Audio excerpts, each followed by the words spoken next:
મહેમદાબાદમાં પૂજારી હત્યા કેસ પોલીસે ઉકેલ્યો। એક સુરાગ મળતા પોલીસ પહોંચી આરોપી સુધી।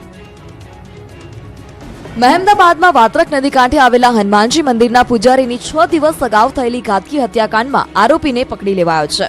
ચોરીનો ઈરાદો પાર પાડવા માટે તિજોરી ફંફોડી રહ્યો હતો ચોર, અને ત્યારે જ પૂજારી એકાએક જાગી જતા ચોર ઘાતકી બન્યો, અને ચોરીનો ઈરાદો પાર ન પડતા ચોરે ક્રૂરતાપૂર્વક પૂજારીની હત્યા કરી અને ત્યાંથી ફરાર થઈ ગયો। આ હત્યાકાંડ બાદ પોલીસે તપાસનો ધમધમાટ તેજ કર્યો છે। કોઈ હેતુ વગર અથવા તો પૂર્વ આયોજિત કાવતરા વગર આ થયેલી હત્યાની તપાસ કઈ દિશામાં શરૂ કરવી તે પોલીસ માટે પણ એક કોયડો બની ગયો છે। પોલીસે સૌપ્રથમ મહેમદાબાદના 40 થી 50 સીસીટીવી ચેક કર્યા હતા।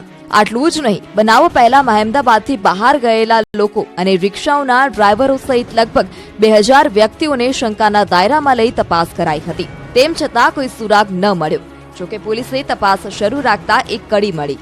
પૂજારીની હત્યા કર્યા બાદ આરોપી મોબાઈલ લઈ ગયો હતો। બાબુ ઉર્ફે બાલુડિયો પૂજારીનો મોબાઈલ તેમજ ચાર્જર ઉઠાવી ગયો હતો, અને આ મોબાઈલ તેણે મહેમદાબાદની એક દુકાનમાં વેચવા આપ્યો હતો। ત્યાંના સીસીટીવી ચેક કરવામાં આવ્યા, અને સીસીટીવીના આધારે પોલીસે આ બાબુને શોધવા માટે પ્રયત્ન હાથ ધર્યા હતા, અને તેના આધારે મહેમદાબાદમાંથી આ આરોપી પકડાયો। અંતે આ હત્યારો પોલીસના સકંજામાં આવતા હત્યાનો ભેદ ઉકેલાયો છે। હત્યારો અગાઉ ખૂન, ચોરી જેવા અનેક ગંભીર ગુના આચરી ચૂક્યો છે, અને 2 વખત જેલમાંથી ફરાર પણ થયો છે।